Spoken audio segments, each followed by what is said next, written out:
Hello, I'm Rachel Gilmore, your least favorite person's least favorite journalist, now more than ever. Welcome to Bubble Pop. This is the live show weekly where we talk about some of the biggest headlines and juiciest news tidbits so you don't have to doom scroll. Just a reminder that if you want to support the show, you can do so on Patreon, Substack, YouTube, as well as anywhere that you like to listen. We also, while we're live, for the final 10 minutes of the show, tend to take audience questions, and we prioritize super chats for those. So if you want to make sure your question gets asked, obviously with some caveats, okay? If you come in here asking some nonsense, I'm not going to waste our guest's time with it. But, you can use that super chat function, and there's a very good chance that we will be taking your question. We also usually have time for some free ones too. So don't be shy. Drop those questions in the chat.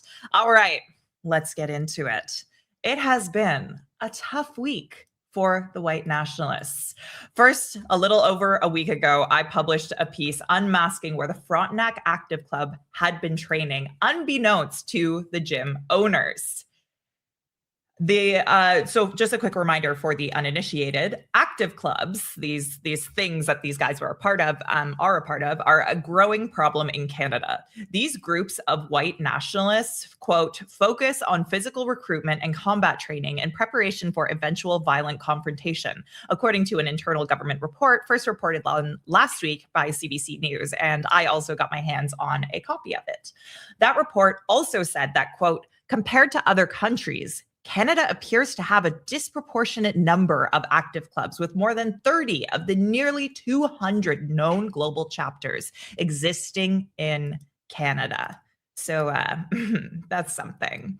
Anyway, with the help of Elizabeth Simons from the Canadian Anti-Hate Network, I also identified Giulio Zardo, a then coach at the gym, as a member of this active club. The former Olympian had given the group access to the facility outside of normal business hours. According to the owners of the gym, Zardo hid the true nature of his club from them. After we published this investigation, the gym's owners took swift action to address the issue, ensuring Frontenac Active Club no longer had access to their facility. They also fired Zardo. Then Zardo and Sean Beauvais-McDonald, a guy who openly calls himself a Nazi and is also a member of the Frontenac Active Club, showed up in person to my boyfriend's show at a small local music venue. They stared me down until I acknowledged them, then tried to intimidate me about my work, asking when the next story was coming out and dropping the name of a gym that I used to go to, implying they'd stop by sometime. Clearly, the fact that I had unmasked them, it made them a little upset. But I won't stop. And neither will the folks at the Canadian Anti-Hate Network, whose researcher Hazel Woodrow just dropped the first story from a huge investigation identifying people who use the white supremacist dating site called White Date. See, in late December, a badass hacker in a pink Power Rangers costume shut down the dating website live on stage in Hamburg and published the users on a public interface called okstupid.lol. It's very fun if you want to spend some time going through that. Believe it or not, 86% of the users of White Date were men. Shocking. Anyway, Anti-Hate has dug into this leaked information to unmask Canadians using this dating site. They shared their findings with CBC News, which had been doing a parallel investigation, but I want to give her full credit here. Hazel has identified more than 190 users of this website on her own. One of those users, whose name Anti-Hate and CBC News published earlier this week, is Royal Canadian Air Force Major Tristan Armstrong. CBC News published some other names of the users of the website this week too, including, I don't have the element here, so I'll just tell you about it. Oh wait, is this it? Yeah, so they published the same name as well, and also published the name of our friend, Sean Beauvais-McDonald, who, once again, tried to intimidate me last week. Here is, for reference of, this guy's whole deal, a clip that I found of him during my investigation. Hail Hitler! Hail Hitler! Apologies, didn't mean to put you through that twice. But ladies, can you believe he's single? Anyway, as I already mentioned, the Canadian Anti-Hate Network's Hazel Woodrow has identified nearly 200 Canadians on this website. And today, Evan Balgord, the executive director of the Canadian Anti-Hate Network, is joining me on the show to talk about all of this. Evan, welcome to Bubble Pop. Thank you. Thank you for being here. Sorry I made you listen to that SBM clip twice. Was that extremely distressing? I actually had not seen that one before. That was loud. It's pretty. I know. I just weird behavior. But anyway, okay. So first things first, I want to congratulate you guys on this huge investigation into Whitegate. It's so good. I gave some context, obviously, in that very long intro I just did, but I would love it if you could walk me through how you guys went about uncovering this information and doing this investigation. Sure. So, I mean, other organizations like the CBC had sort of big tools that they could run this data against. We didn't. We did it old school, like we do all our investigations. So we had a list of 500 to 600 people who had simply wrote that they were from Canada on the Whitegate site. And Hazel went through them, like one at a time. And when we're dealing with that much data, I mean, this took weeks, right? And when you're dealing with that much data, you're looking at things that jump out immediately. So very extreme rhetoric, or somebody says that they have a job that's of some public interest or some public importance, or sometimes just extremely weird ones kind of jump out as well. Or ones where some of these people are weird? Oh yeah. The majority of the profiles are like deeply unhinged, right? Yeah. Yeah, it's not great. So, I mean, of the people that we look at and identify, and we're going to be identifying a number of like people of some position of public trust in the coming days. But there's so many that we can't possibly write a profile on like 190 people, right? Like it's just not possible. So there's a lot of people we're going to be leaving on the cutting room floor here.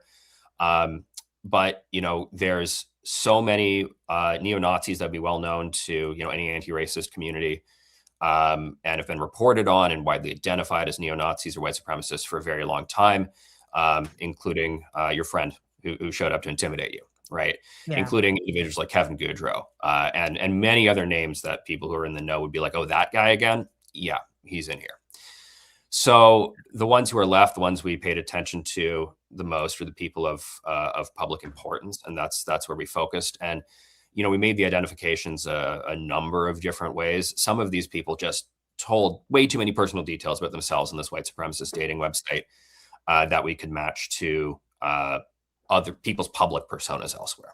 Or, sometimes they signed up with an email account that was just like literally their first and last name. And that gives us a very strong starting point to go from, obviously. So, the net result of all of this, we figured out, there's some guys from the Canadian Armed Forces in here. And I think that's where we will start with our investigation. And CBC agreed. The whole time we were looking at this data, I convinced the CBC producer that this was important to cover and newsworthy. That's a bit of the background story here. We were going through the data, identifying people with some public importance. And I was telling CBC, like, you guys should probably cover this. We found this and this and this and this and this. And they were like, okay, yeah, we're interested. Not to say they weren't already, because there was a journalist on that team who was already interested in the data and pouring through it, to be clear. But, sometimes it takes some convincing of the higher ups. I can tell you that from my time in mainstream news trying to report on extremism. So, it's folks, too bad. It's just it's a gigantic bureaucracy, the CBC, right? With multiple layers of, having to convince folks of things. So I don't hold that against this particular team or the producers, but we could get into a bigger talk of why the CBC is a little dysfunctional, but if you wanted to. Yeah, but I do also want to highlight, just for the audience, because I know you guys are often too humble to do it yourselves, like, just so you guys know, often the Canadian Anti-Hate Network is doing like the bulk of the identifications and, the unmaskings that CBC goes on to report on. And obviously CBC does really hard work as well. And they have a platform that is essential for covering this stuff and amplifying it. And it's not to reduce the work that those journalists do, because it's essential and important. But I want to make sure that the Canadian Anti-Hate Network, particularly, it's often like, a single woman, you know, like one or two women who are doing this work old school without resources, without the number of tools that CBC has access to. And, you know, they bring this stuff to CBC. And I you know, little bit of I would make a recommendation to CBC that they give anti-hate more flowers in their reporting, but that's just me. I'm sure you'd be too humble to say that, Evan, but you know, I just want to make sure that we take that moment here today, because Hazel did incredible work on this and she deserves all of the credit for the work that she did. So She anyway, absolutely does. Yeah, no, I mean, for thank you giving for me saying that. that. She absolutely does. Of course. I can say, you know, in the CBC story, the way they said it, they did their own investigation. Yeah, it was in parallel to ours. It would be fair to say they did their own investigation and found the things that they found. But yes, I mean, we did that too. Yeah, for sure. So I wanted to ask you a little bit more about the actual guys, and we touched on this a little in your initial answer, but you know, the nature of the guys who are using this website, because one thing that I'm seeing trotted out by the guys who they always go into gaslight mode when they get exposed or when we're talking about these things, and what they've been saying is, oh, is it that wrong for white people to want to date other white people? Like, you know, other folks have preferences. And I wanted to ask you, like, is it believable that someone could use this website and not have white supremacist beliefs? Like, what kind of users are on here? Yeah, I mean, you'd have to be really dense, because when you go on, you know, White Date and use it, for example, when you create a profile, you can choose from a list of conspiracy theories you believe in, including, like, you know, the Great Replacement theory that Jews and immigrants are behind trying to essentially like eliminate the white race by replacing them with, you know, immigrants and what have you. That was the same conspiracy theory that motivated that motivates terrorist attacks and stuff, right? Like, it's frequently Buffalo cited. shooting. Yeah. Yes. So you could also select from a dropdown. What are your ideology? What's your ideology? Your ideologies, right? And your options would include things like National Socialism and fascism. So Wow. it's right. It's pretty obvious. There's several people who chose to use profile pictures that were unmistakable neo-Nazi imagery. You know, there's not defensible at all. And then the profiles themselves. So we have all of the bios. You can read all of the bios. And of course, some of them are quite wild. Some of them are explicitly racist. So it's kind of unmistakable, right? I would find it very extremely difficult and hard to believe that somebody would sign up for the site without being in know of what it is about. And you know, when you read the kinds of people who are signing up, you get a variety. You know, you have people from many different walks of life in terms of socioeconomic status. You know, you'll get quite a diverse array of kind of employment. You'll find different people are looking for different things. You know, in some cases, it is single men looking for multiple wives or partners. Yeah, that's like not uncommon in this data. Start with one, guys. Like, if you can't even get a single partner, like, you're a I little remember there was over this one ambitious profile here. where it was like, I want a virgin, but if you're not a virgin, you could theoretically be like the third, you know, like in a multiple partner relationship, stuff like that. Oh my God. And then we had the very strong bent of Christian white supremacists, where you know, it has all the white supremacist stuff, but with just a Christian flavor to it. There's plenty of that. And then you had the esoteric weirdos who believe in all sorts of weird philosophy, which of course, you know, overlaps heavily with the conspiracy theory scene and wellness, you know, alternative wellness scene. So, you know, you had all sorts of people. We had members of the Canadian Armed Forces. We had teachers, lawyers, real estate agents, people who, you know, are in the C-suite for energy extraction industry companies. And, you know, as we work on fully firming up and validating all of that and lawyering everything, we will be, you know, talking about these people who are in positions of public trust or public interest. Yeah. And that kind of brings me to one of the things that we were that I was really excited about, and I'm sure you guys are excited to be able to share, which is this little sort of scoop of one of the suspected names. And obviously, anytime you're identifying someone or drawing inferences, and it's extremely important to be careful with the language we use. So we're going to try to be very delicate in this conversation. It's not something that's normally done live. So we're going to be really careful here. But you guys, obviously, you found more than 190 names of Canadians on this website. There's a drip coming that I'm sure will make a lot of these guys very nervous. And today you are telling us about something that you found. We found, yeah. So, yeah, could let's you put it walk that me way? through Let's pull what back the curtain a bit. We started 5 minutes late because I was on a call with a lawyer right up until we went live, essentially. And that is part of our due diligence in publishing. It's not enough for us to be on X.com or Blue Sky and behind an anonymous account and say so and so is so and so. I'm not slandering people who are there are citizen journalists out there who do a good job, but we are a lot of people's favorite target, and we have to. And more than that, though, we do this publicly with a nonprofit that people generously donate to. So we have to hold ourselves to a very, very high standard of account.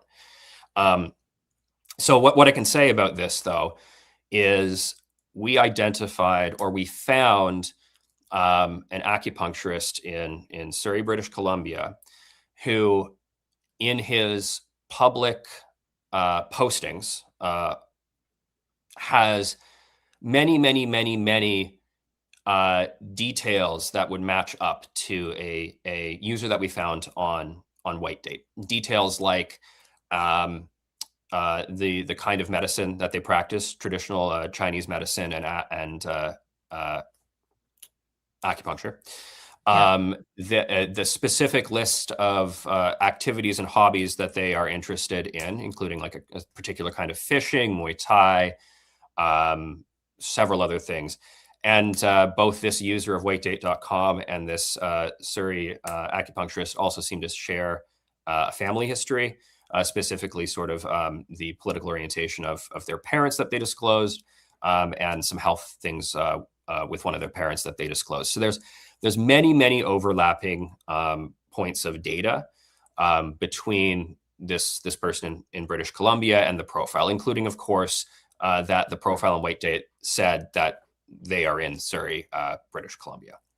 Yeah. So I don't know if you want to, we can talk a bit about the kinds of things that was posted by this profile, because they are wild, and there's some things in there that I think are interesting to talk about in terms of how they view gender roles, patriarchy, submission, and how that sort of is a big part of white nationalism and how it sort of replicates itself. Because white nationalists they want to create an ethno-state for white people, but they're very, very concerned with white birth rates and having white children. So the whole control over women's bodies and women needing to reproduce the white race is a big part of that. And you'll see that in, if you want to go through some of the quotes and posts, you'll see that in some of it. Yeah. So just, are we comfortable with me pulling up the image you want to pull of up this the OK individual? Stupid profile? We could do that. Yeah. The only elements I have his photo alongside it. Is that I just want to triple check. I think with the careful caveat that I will say is that the photo is of the individual that appears to share many of the same data points with the Whitedate user. And yes, we can take a look at it. Okay, I'm gonna pull it up. So this is the profile, Evan. Yeah, and it's long. So he was the person who created this account on Whitedate, was the only Canadian in the data who ended up talking to the hacker's chatbot. So this is really interesting. The hacker set up a chatbot that would send messages to these men and try to get more information out of them. This profile, Red Knight, had sort of several exchanges with the chatbot that were quite lengthy. He wrote very, very, very long responses. And for anybody out there who's in the dating world, don't write responses this long to short messages. You're going to get ignored pretty quick, unless you're chatting with a chatbot, in which case, keep going, right? So I'm going to pull up my own little copy here of some of his quotes. Rachel, do you want me just to go through a few interesting ones? Do you want to pick some out, or? Oh, you go to town. I mean, the one thing that I found really interesting was this individual said, I have volunteered for local conservative candidates knocking on doors. I always find it to be a matter of public interest when folks subscribing to certain ideologies get involved with federal or municipal or any level of politics, because I just think that that's an alarming development where folks can it's the first step towards codifying hate, is like getting involved with politics, infesting politics with these kinds of hateful ideologies, seeking to create a world where it's permissible in politics to hold these ideologies, et cetera, et cetera. And the end point of that is codified hate. So that to me always sticks out. Obviously, this is just a volunteer role. But yeah, I found that interesting. I can pull this down and we can just chat about the quotes that you found as well. So talking about the political side of it too, like we have no indication from this user's posting or responding to the chatbot that they're like deeply politically connected, or that they're doing this as sort of like an organized thing with other people. But in the space, in like the white nationalist space, you're very correct in that, there's a type of white nationalist who believes in becoming politically active and goes out and tries to do that because it furthers the ideology and the worldview. And this user in particular has some very self-aggrandizing posts. I think it would be fair to characterize as self-aggrandizing. Like comments that, and I'm paraphrasing, not directly quoting here, but that they're trying to do things in the health and medicine space to keep them at like the biological age of like 18 to 25.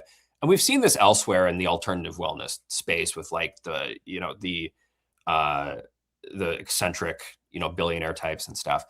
But he's trying to keep himself in this like ideal biological, not actual age, because he needs to have a long life so that he can accomplish all the things that he needs to accomplish, including like, I'm trying to scroll through my quotes here.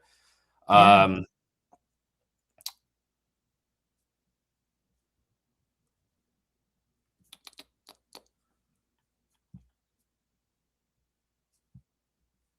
I might not have made a, oh, here it is. Through, he believes the implementation of his life's purpose will require that he lives a very long and powerful life. That purpose is to catalyze not only the regeneration of a true form of Western civilization, but for that revitalized civilization to be stronger, more dominant, and sovereign than ever before. Think Indo-European ancestor culture reorganized and renewed along both scientific and spiritual cultural lines for the conquest of the stars, right? So. All right. Yeah, but I would, in my opinion, this person is a little full of themselves. Yeah, it sure sounds like it. One thing that I found interesting out of these IDs that, and you mentioned this earlier, is there are these individuals who seem to hold somewhat trusted positions in their communities. And I guess I wanted to ask you, I mean, you mentioned that this is a theme, that there's multiple people that you guys have found that hold positions of public trust in some capacity. Could you tell me a little bit about that? Like, what is the danger of that? And I mean, I feel like it's maybe obvious, but it would be helpful for you to just kind of spell that out. Yeah, the one that's kind of heartbreaking to me would be the teachers. There's some teachers in the data, and I don't just mean like university professors. I believe there's two. I want to say 2 elementary age teachers in the data. Although I'm not positive the second one, potentially they're high school or something, but there's 2 like teachers of children in the data. I just don't have it in front of me. That's the one that concerns me the most. I don't know if everybody's going to have the same measure of which ones of these are the most newsworthy. I mean, certainly the people in the Canadian Armed Forces are the most newsworthy.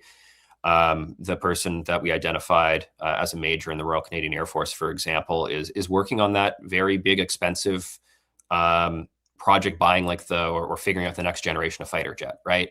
The naval reservist that we also identified, and again, Army stuff or Navy stuff in this case is a little confusing for me to understand, but as best I can understand what their role is, they would have access to some very sensitive equipment and data on a destroyer. And that's concerning to me a little bit. I don't think that this guy could press a button and shoot a missile or anything like that, but it's still just concerning to me that that some of these people are out here among the rest of us. The teachers, the teachers kind of break my heart. Other people that we may be able to report on, there is, and I think this is sufficiently not identifying that I can say it until we kind of do the rest of our go for comment and everything and lawyer it. But I believe that we found a lawyer who is sort of currently facing review for allegations of sexual harassment and or assault.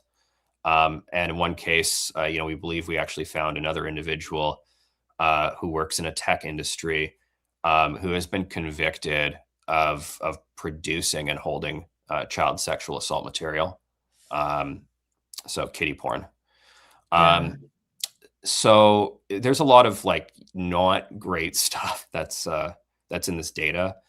The goal here, of course, in reporting on this is there needs to be social consequences. And we've talked about this before, that when somebody decides to like do activities or take part or network with white nationalists, white supremacists, or neo-Nazis, they're getting something out of it. Like they're getting some sort of sense of community and purpose and fulfillment out of it. It's very twisted, but like they are. And that they may not be getting somewhere else. And there's, it's like a scale of like, what are the push factors into somebody engaging with this, and what are the pull factors pulling them away from stuff like this?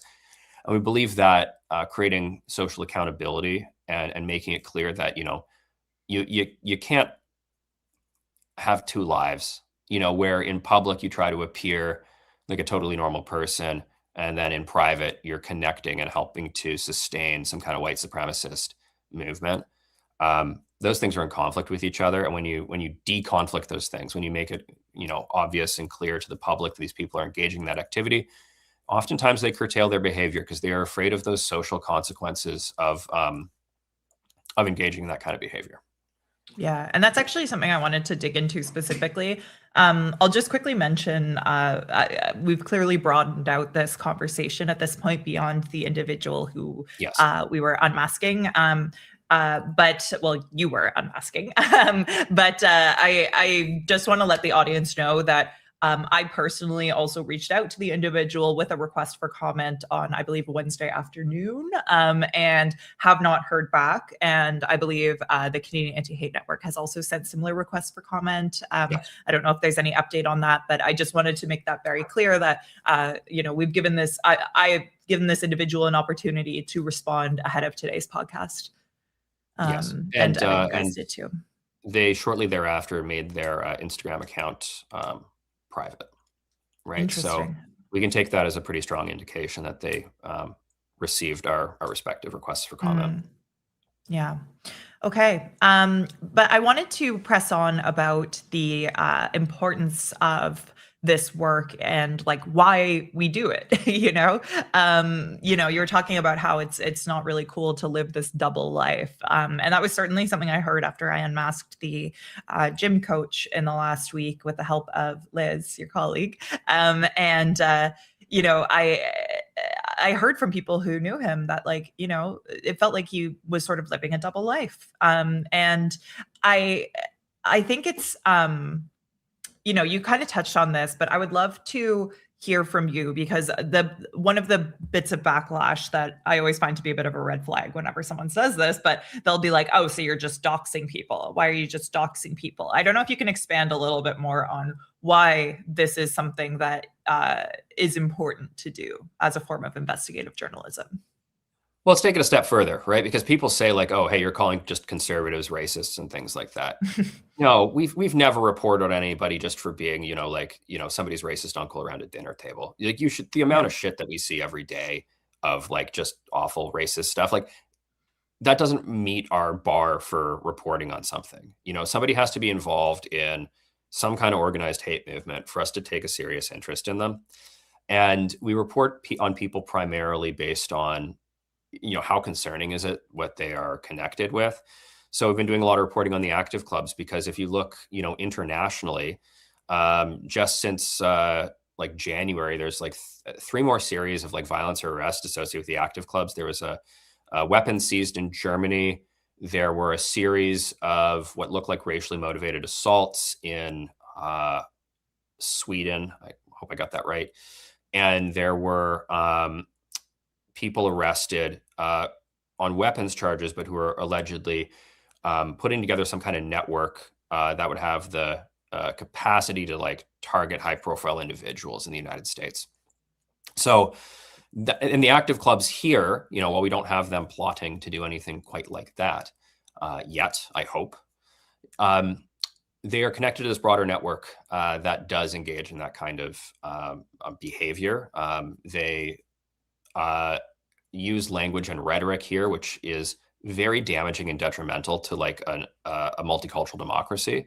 You know, when they call for certain groups of people to be ethnically cleansed, removed from the country, or genocided. As a Canadian, and somebody who's like proud to be a Canadian, because I really like the Charter of Rights and Freedoms. I don't think it lives up to all its promises, but I love that document, and that's what makes me proud to be Canadian. You know, I don't think that groups like these can be tolerated for like the long term health and well-being of this country. And they'll get all hyperbolic and say that we're calling for them to be killed and stuff. That's just absolute ridiculous bullshit, right? Yeah. What we want is for them to stop. You know, I would prefer to do that without any criminal charge being laid. I prefer to do that without a counter protest at all. I wish they would just stop today and we can all just move on with our lives, right? Yeah, well, because like, what's the logical extension of what they're advocating for? If these, you know, viewpoints and ideologies of white supremacy become normalized in society, does it follow that, you know, people can run for office holding those ideologies if this is within the Overton window, the acceptable, socially acceptable speech within our society? And if individuals holding those ideologies are then able to be elected to public office, does that mean that we can then accept laws that, you know, are based on white supremacist ideologies, which are inherently going to be discriminatory and harmful to individuals who are non-white? And I just like, I think you have to follow that logic to its end and not just blind yourself with the idea that free speech doesn't have implications for, you know, untethered free speech, including hate speech, doesn't have impacts within the context of the social contract under which we all operate. But yeah, I actually had some audio that I wanted to pull up from Alex Brand, who is vice president of the Active Club Second Sons Canada.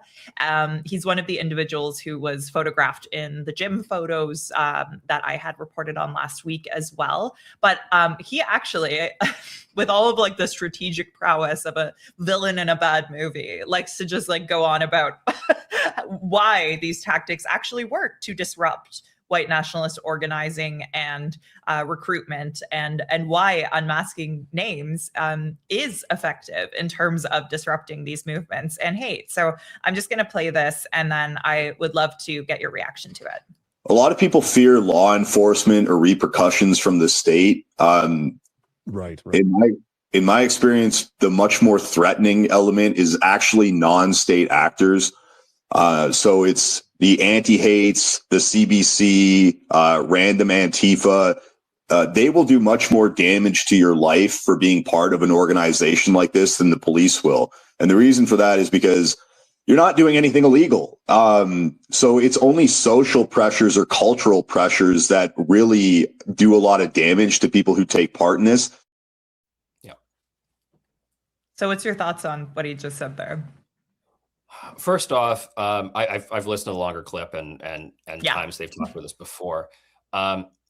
First thing I just want to say is it's based on a faulty premise, right? They think that they are beyond the reach of law enforcement because they think that they are not committing any crimes, and they are incorrect, right? Like the statements that have been made by their two leaders, Jeremy McKenzie and Alex Friend, are contrary to criminal code, section 319, subsection 2, the willful promotion of hate, and in an obvious and egregious way, right? Like, Yeah. The fact that they haven't been charged is a huge problem.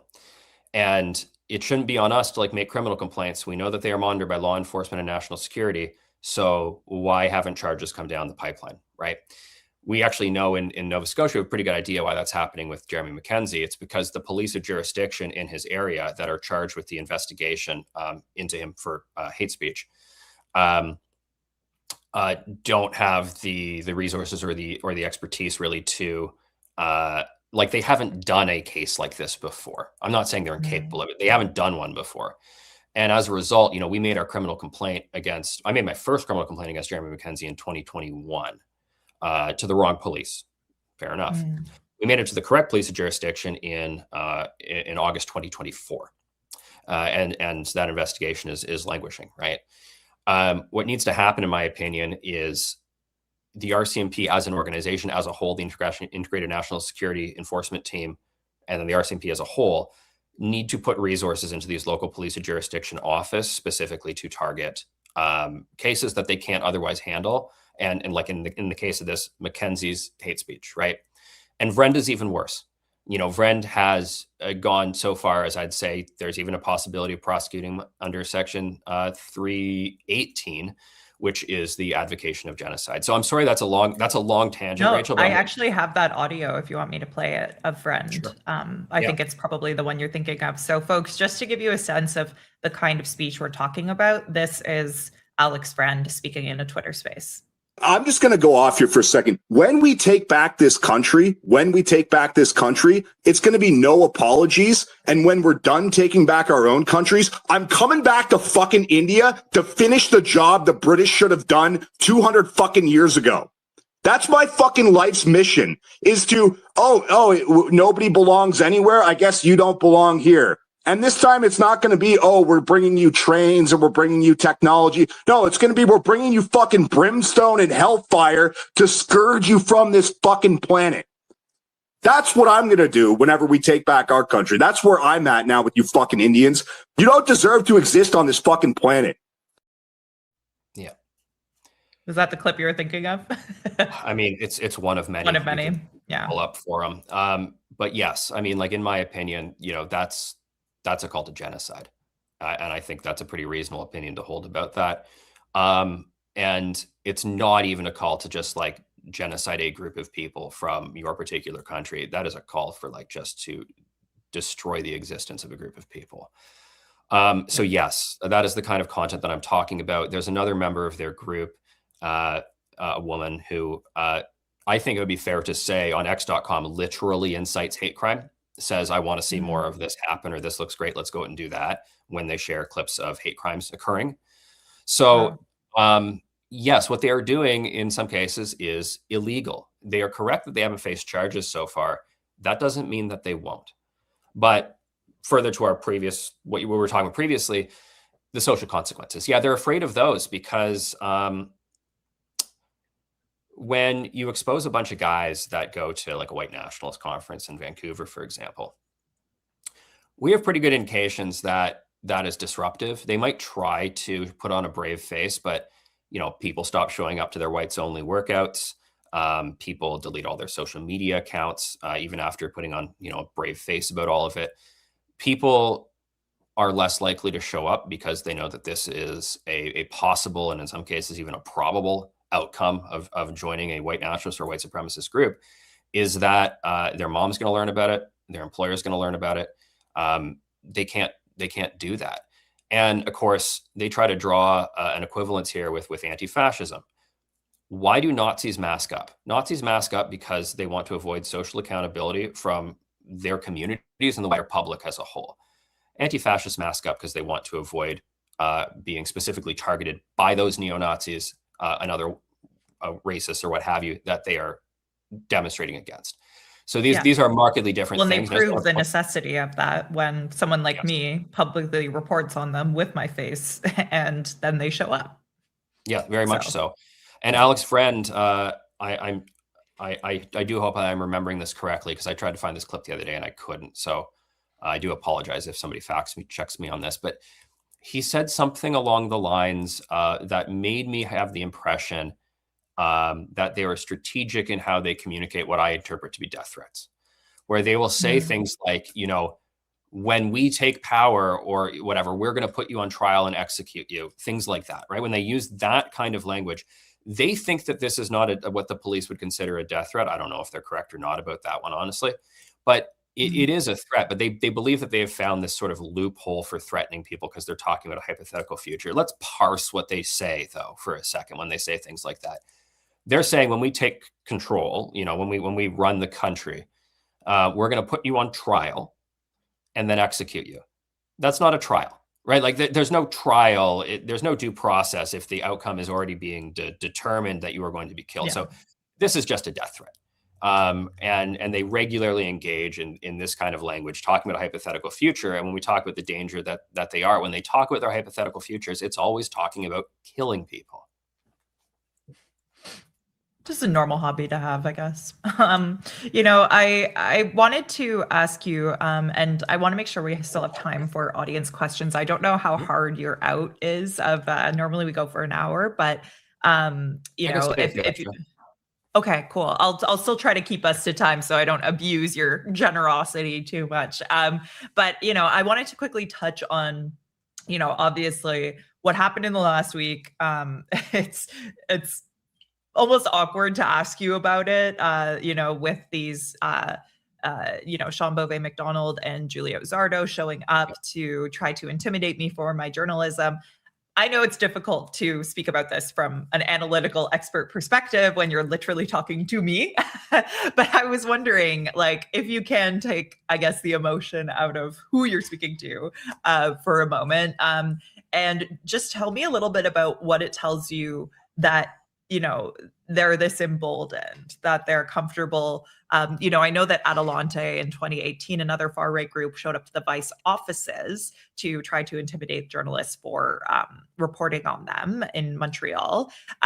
But this was it wasn't in an office, it was at an event where I was spending like my private citizen time. So I am curious about like whether this tells you anything about the mentality of this movement, where they're at. Was this a one-off from a rogue guy, or is this a sign of a more broader emboldening? Yeah. Let's put it in context for a moment and talk about other things that are kind of a similar nature that have happened. So we've had Second Sons Canada showing up in their fascist black shirt outfit to be outside the offices of like CBC, drop a banner that says, you know, CBC hates white people. We've seen them go to like town hall meetings to kind of look scary and intimidating. And these are all practice runs, right? We see them, we see other groups doing marches and things like that. But you're right, those are all very public displays. We saw the example of some of the Montreal bad guys, you know, showing up at the offices of Adelante to try to intimidate a Vice journalist. You're right, though. What occurred to you was, in my opinion, an escalation. We haven't. The thing it reminds me most of is actually when I believe it must have been Blood and Honor went to the home of an anti-fascist activist and beat him with a hammer. You know, that was one of the instances I can think of where white supremacists have in Canada approached somebody in their private time, and they're like in a private space. Now, they're going to say, yeah, like in that instance. I'm glad to say that's obviously more extreme than what occurred to you, but yeah. But if I'm looking at all of the things that have happened that sort of remind me of what had happened to you, that is among the list. And more than that, it's the targeting of family members is also an escalation and a crossing of the line. Actually, you know what it reminds me the most of is Bubba Pollock going to the hospital room of a person who's trying to harass his father to, like, you know, quote, deliver flowers, right? And these guys said they were just there with big smiles and just to say hello or whatever. No, the message is one of like attempted intimidation. It's a statement that we're here, we're out, we're bold, we're proud. So it is an escalation.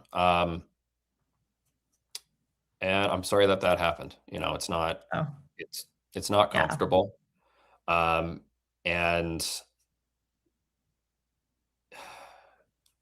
I don't know that they're going to face any consequences for it right now, but it's on the record. Yeah. It is. Yeah. Yeah. So we'll see. And one thing that I thought was really important to highlight before we move to audience questions is, I wanted to talk to you about specifically the way that Western Standard talked about, Oh, yeah. my reporting. And it also touched on you guys, and it touched on this. Like, I don't know. To me, that was a really important moment because personally, I find it very interesting how the Western Standard, the Juno News, the Rebel News, these news outlets that sort of have one toe in the extreme and one toe in the mainstream and can kind of launder narratives to a broader audience than these guys themselves, these groups can do. I find that to be significant and important in terms of their role in exacerbating this issue in our society. So Western Standard did a piece on my story, and they platformed Second Son's Alex Friend, who you guys heard some quotes from earlier, those clips that I played, implying that there was some kind of conspiracy to do journalism. But not only do they do that, but they also did not provide that context, right? That I showed you guys earlier about the specific beliefs that Alex Friend has stated that he holds. So specific to the individual that they were quoting. Instead, they let him just say, quote, "No active clubs advocate for the use of violence. The whole point of them is to provide productive outlets for the dissatisfaction that men have with the current state of society. And we do not engage in violent behavior because that doesn't benefit us." So they quoted him saying that and did not include any of the context of that specific same guy's quotes that I played for you on this podcast today.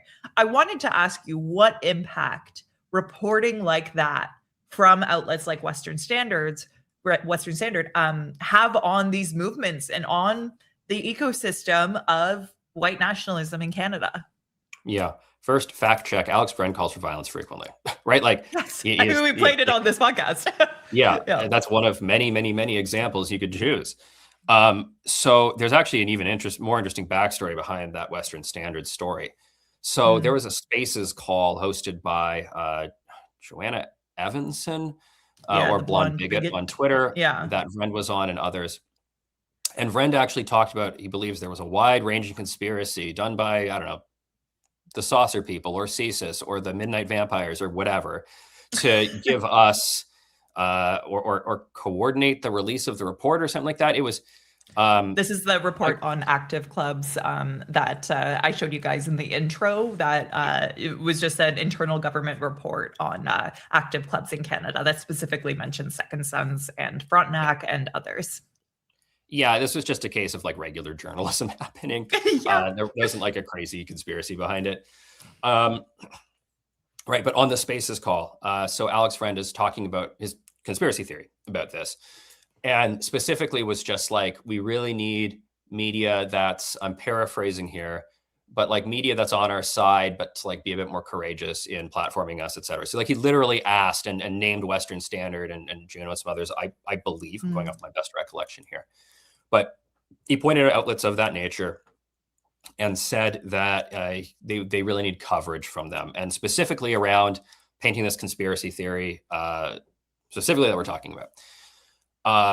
Like not even a day later, I'm getting a media request from the Western Standard about this, and then the article comes out, and the article, I'm looking at the quotes from it. Maybe they got them all from Friend directly. Maybe they themselves were in the live stream. Maybe somebody in the live stream told them they should cover it. I don't know. But what they ended up doing was being stenographers here for white supremacists and neo-Nazis, right? And very specifically, like when you hear about the Dominion Society, which is another group of white nationalists that's kind of connected to this, and active clubs and everything talk about what they want to see, what they want to do. They really want these outlets, like you say, with one foot in the extreme and one foot in the mainstream, to cover their stuff because they want to launder their ideas to a wider public. They want to recruit individuals, all of that. And these outlets should know that this is occurring, right? Like, they have every reason to know that this is occurring, and that they are doing PR for these white supremacist groups. And yet they choose to do it. I also want to just, like, this is a bit of an aside, but I think that it is an important one. I'm not going to name specific names here because I don't have my notes in front of me, but we're talking about these outlets and similar people, commentators for them. In the wake of the tragedy at Tumbler Ridge, right, where that shooter killed a number of people. First off, I want to say the primary victims here, of course, are the people who were shot, their families, that community. That hurt's going to be felt by them forever.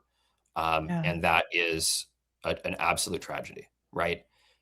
While those bodies are still warm, we have people in Canada using that tragedy to spread hate towards the entire transgender community, and in ways that a BC Human Rights Tribunal just found constitutes hate speech, by which I mean they are denying the existence of trans people. They are saying that all trans people are mentally ill, more likely to be violent, that they target children. These are all hallmarks of hate under Canadian law and jurisprudence. Several of these commentators for some of the outlets that we have described in the wake of Tumbler Ridge engaged in what I believe is fair to characterize as criminal hate speech towards the transgender community. And it is disgusting to do that in the wake of dead children. So I know that's a bit of an aside, but it's something that I feel very strongly there should be consequences for, and I doubt there will be.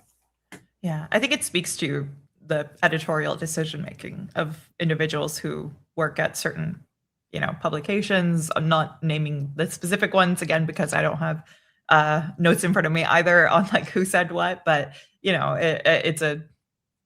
it speaks to the kind of framing that you're going to get. We talk a lot on this podcast about the idea that we're all human beings who are doing journalism, and it's impossible to be fully neutral, fully objective in light of the fact that we are literal human beings. And I think as a result of that, it sort of behooves us to have honest conversations about the perspectives and ideologies that drive the editorial decisions that are subjective, that do end up made in every single newsroom and every single journalistic outlet, from people who are doing it in good faith, who it can be helpful for individuals consuming news information to be able to contextualize someone's reporting and then kind of fill out their information diet with other sources that maybe kind of plug the holes that exist in someone like my reporting, to having a full understanding of, whether someone might have more hateful or discriminatory motivations that are coloring the editorial choices that they're making, and therefore the information that they're conveying. So if we operated the same way that they did, with the infrastructure that they have, this level of scrutiny that we're put under, we'd get sued out of existence. But we haven't been in like 8 years of doing this work, because we hold ourselves to the highest ethical and legal standards in our reporting, always try to do our best in good faith. And we make a rare error, we correct it immediately and transparently to the best of our ability. Those are the basic ethics. We provide the opportunity for people to comment, et cetera, because it's both an ethical and a legal responsibility to do so. A lot of these outlets, I would think it would be fair to say, do not hold themselves, at least in my opinion, do not hold themselves up to the same level of ethical and legal responsibility that we do. And if we had a competing infrastructure, by which I mean a lot of money, law firms who would advance some cases and that are dubious, not that we'd want to do that, but just like, let's just say lawyers who take swings, right? If we had that kind of infrastructure on the progressive side of this equation, on the anti-racist side of this equation, we'd take them to the bank. And Evan, I actually did want to ask you, do you have an update at all on the funding? I remember you mentioned to me recently that Carney's Liberals were actually, ending certain programs or grants that would therefore have the end result of cutting funding to groups like yours that are doing this essential work. So I just wanted to give you the opportunity to share if there's any update on that, or if this is still something that you guys are facing coming down the pipe, this potential hit to your funding at a time when your work is so crucial. Yes, I mean, our government funding is up as of all our current grants and or have ended by the end of this month. That doesn't mean we shut down by the end of this month. We don't solely operate on government grants. And we have plenty of runway to find additional funding. But again, we're just like permanently under-resourced and overworked. There's 3 or 4 of us at any given time, and we're supposed to cover this stuff for all of Canada, right? Like every other country has more resources in this space, more resources to its watchdog organization than we do. No, so the Carney government has not earmarked any other funding for anti-racism or anti-hate since we last spoke. But in terms of what we're doing, I think that there are several family foundations that may step in to bridge the gap for us, or become a very significant source of funding for us. And I'm not going to name any names because that's in progress, but very, very grateful that so many people have recognized and appreciate the work that we do and have stepped forward to try to address that need that we have right now. But right now we are playing a game of looking at months and runway and how long do we have until we can have new major funding commitments come through. So it's tough. And, we to date have received no support from this government. No indication support is going to be coming from this government. And that has nothing to do with the fake news that, people say about like DEI or anti-racism or us. When I talk to folks in government about that, when people are trying to like contact government and get our funding pulled or anything like that, the people in government, aren't unintelligent. They can take a look at what's happening in the space, and so far I've seen it make absolutely no impact on their decision making. In fact, the opposite. It's sort of like that classic, like, if you're catching flack, you're over the target situation. So some of the hate and conspiracies that are being spread against us actually help me make fundraising pitches. Make lemonade out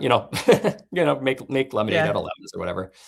But no, there's been nothing more coming from this government. We obviously would very much like to see something coming from this government and have been advocating for that, and would help them make decisions and put that together if there was any movement on that side. Yeah. Okay. Well, thank you for that, Evan. I appreciate the update, because I think it's important for the public to know that these things are going on, because there's a lot of people in the chat who are talking about how they really want to support your work and they appreciate your work. And I figured they might want to know that their elected officials are making certain decisions that might negatively affect your work. So we're like the absence of effort and absence energy, of right? decision. Yeah. Yeah.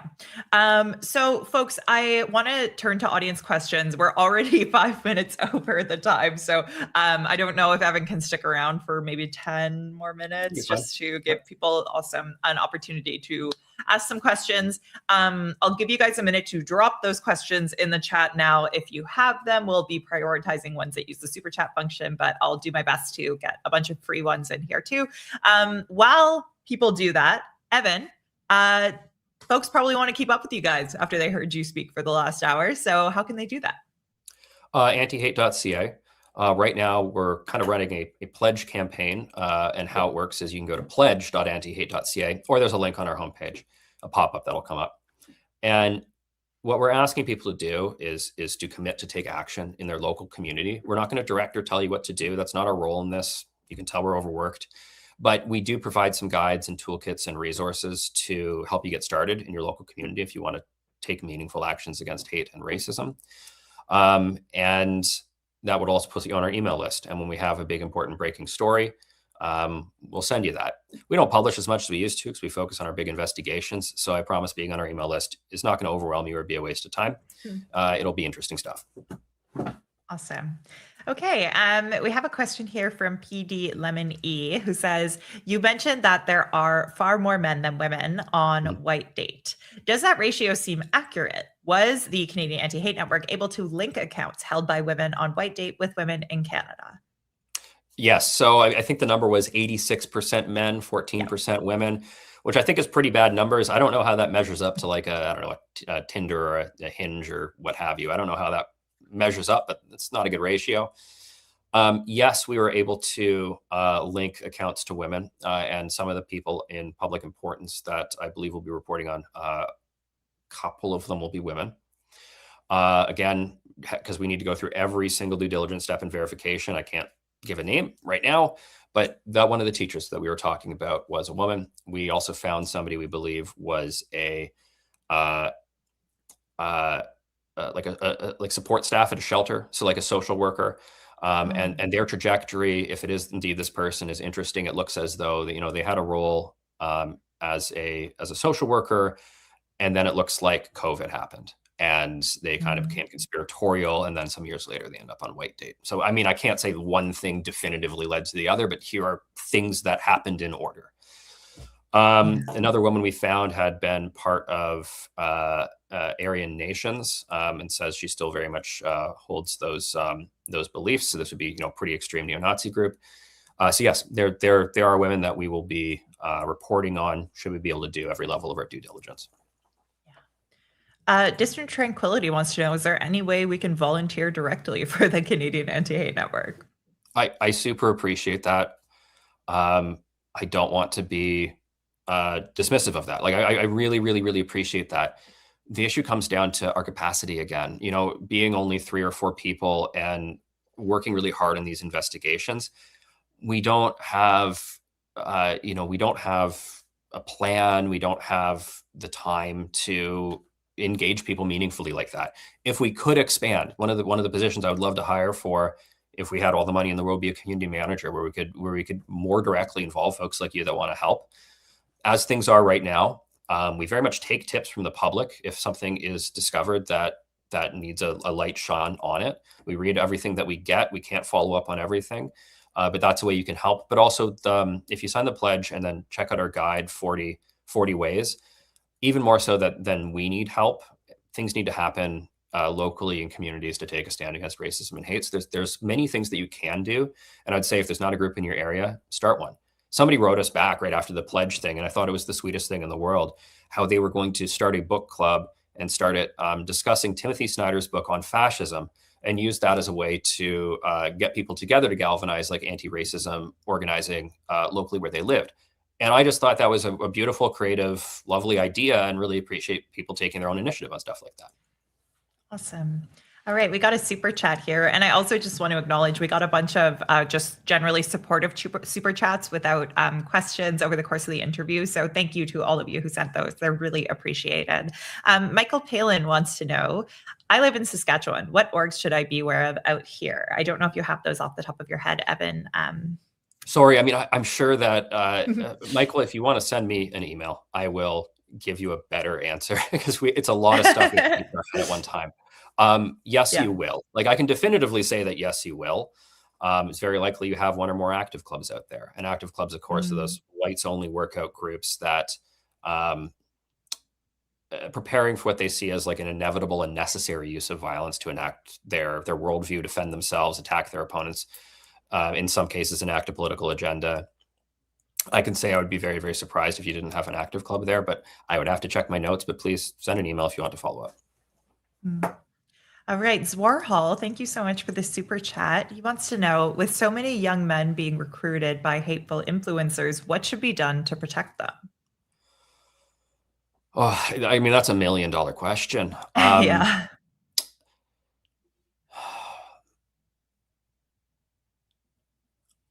I'll tell a story. Let me tell a story as a partial answer to that question. I got an email from a high school student who they and their friends had been looking at the Dominion Society of Canada, which is a white nationalist group that likes to talk about remigration, which is a euphemism for ethnic cleansing. They mean removing people who aren't white and the right kinds of European from Canada. But there's a lot of sort of far right talking points that this student emails me with. But instead of agreeing with it or going along with his friends, you can tell that he's read some stuff and he's using some far right language and conspiracy theories. But but he writes us just like asking the question, like, is it true you hate white people?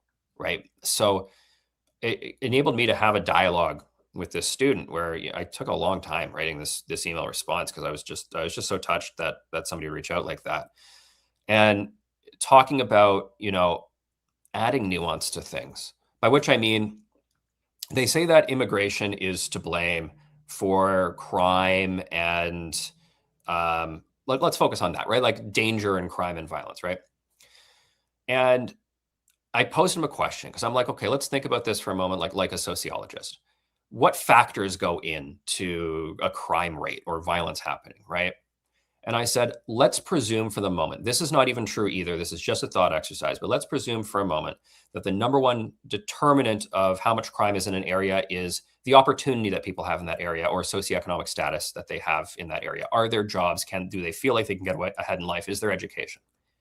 And I said, if you have a young man and his parents came from somewhere else in the world as immigrants, and the government policies at the time didn't support immigrants very well. Let's say their father had, a skilled job or was a doctor or something, but they come here and they don't have that level of economic opportunity because there just weren't supports in place for them to have that. And as a result, they grow up less affluent. Their kid grows up less affluent, not a great neighborhood, not a lot of opportunities. And that kid goes and does a crime, right? My question to him was, are we going to blame the fact that, that their socioeconomic class, or are we going to blame the fact that they're an immigrant there? Like what's responsible in this narrative life story of somebody's life? What is responsible for the crime having happened? And like, this is just a thought exercise because there could be a million other things, but I tried to introduce to this student just the idea of, if somebody is selling you a simple answer, like immigration is the cause of all of the problems, they're lying to you, because there's people who spend their entire lives weighing and trying to determine how much of something is determined of something else in sociology, for example. And the answer is always that it's just incredibly complicated. And so that's what I tried to convey to this student. I had a positive response to that, and I really liked that. And they had some follow-up questions, and we corresponded. So I think that is part of the answer. It's really, when we talk about media literacy, it's often quite vague. I really think that part of media literacy, teaching young people to be like intellectually curious, but also just like not to take an easy answer and to recognize that things are actually quite nuanced and complicated, could be a protective factor. And then the second answer I would give is that we have all of these hateful influencers. The more sort of progressive or reliable influencers that we have, like our friend Rachel here, the more places other people can come for their info entertainment, right? Where they're learning about the news of the day in a nice digestible format. The progressives have been slow to jump onto that, whereas the far right and the neo-Nazis and stuff took up so much of that space so early on. But I don't know. Do you think the pendulum's swinging on that at all, Rachel? Do you see more folks like you out there? I think so. I think that, because one of the I think one of the most helpful things is having people who are also like trained journalists on there, because they can provide that sort of reliability of information. And I'm definitely seeing more newsrooms show an openness to adopting this, if not, definitely individual journalists. So that's been nice to see. It's still slow going. The reality is there's a lot more money on the right because they tend to be defending moneyed interests, like, billionaires not having to pay more taxes and things like that. So, there's not a ton of money to be made out there. Like right now, I'm probably one of the more prominent voices, and I'm not exactly, I still can't afford to put a down payment on any kind of house. So, it's not a get rich quick scheme if you're doing it from a more progressive perspective, that's for sure. But I do think that we're seeing more people adopt these tools as a means of storytelling, which I think is really important. You have to meet people where they're at. Evan, there's one last super chat question here, and then I think we are definitely well over time here. So I'll quickly take this one. And it's honestly just kind of, you can give like a quick answer. It's a big question, but they said, Skeetsayer says, why do these idiots not understand that diversity is a good thing? Which is, I think, a deceptively big question, but I don't know if you have any kind of quick answer to it. I'm going to give a long answer to this. It's the thing that strikes me all the time, and I don't think we think or talk about a lot about groups like the Dominion Society and Second Sons, when they're saying that they want like an ethno-nationalist country, or that people can't get along, or that there's certain groups in society that are inherently violent or criminal or can't get along with others, it's just such a defeatist worldview. You know, if you look at the whole course of human history and evolution, we can also talk about like social structures, evolution of how we relate to each other, the new media that we have. And we are constantly evolving when it comes to like our social evolution as a species. And multiculturalism is part of that. Of course, you'll find tons of examples from history, but the globalization is huge, and then the multiculturalism is a big thing. And they have such a defeatist worldview about it, even though it seems like a relatively new, widespread thing in human history. And I just think that's a little embarrassing for them, because they're just like, these people we can never get along with. And I'm like, well, yeah, maybe because assholes like you, right, that like make it harder for us to get along with each other because you're constantly spreading hate. Diversity, of course, is a wonderful and beautiful and lovely thing. I couldn't imagine what my life would be like and my own development would be like if I hadn't met all the varied groups of people that I've met through my entire life. I think I'd be so much poorer for it. But why don't they get the diversity as a good thing? Some of them don't have any positive experiences with it, right? You know, some of them did not grow up around other groups of people, or might have had one or two negative experiences, or just fucking look at the propaganda of awful things happening that are blamed on groups of people, right? Like they've been propagandized to just look at short video clips of like a crime occurring where the perpetrator might be an immigrant or something like that. And it's like, yeah, a lot of crimes happen every day. A lot of crimes don't have that kind of a perpetrator, but such a spotlight is put on to try to paint a narrative that all members of some group are violent or dangerous or whatever. And unfortunately, like with new media, it's just very effective. Yeah. All right. Well, thank you. That was really nice, Evan. I think we're going to have to wrap things up. I did want to quickly pull up one resource before we fully stop this live stream, just in case there happens to be anyone listening or watching this who has someone they love who is involved with these groups or getting increasingly radicalized, or if you're someone watching who's a member of these groups, like there is help for you to get out. It's a lonely, difficult way to live your life, and there are so many resources and programs out there. You can find several of them under Public Safety Canada's Prevention and Intervention Programs page. They're listed by region with contact information and everything you might read. If you're watching on video, I have them up on screen, but if you just search Public Safety Canada Prevention and Intervention Programs, you should be able to pull it up. So I just wanted to show those so that people know that there is help out there and you don't have to keep living this way. So they do incredible work. Also, I just add, they follow social worker ethics, right? So like it's like talking to a doctor or a therapist or what have you, if you want to talk to them about anybody on a confidential basis. Yeah. Okay. All right. Well, Evan, thank you so much for your time today. This is a really great conversation, and I'm so grateful for the work that all you guys do. And special shout out to Hazel this week for her badass work on the White Date investigation. All right. Thanks, Rachel.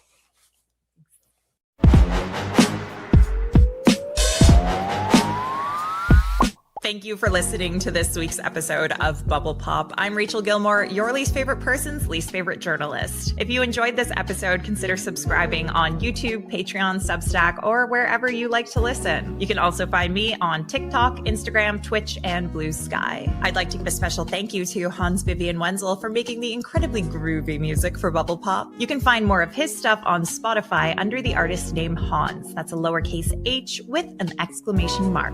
Thank you again for spending this time with me. This is my dream job. I know I say that every week, but that's because it's true every week, and I couldn't do it for 1 second without your support. So thank you, and I'll see you next time.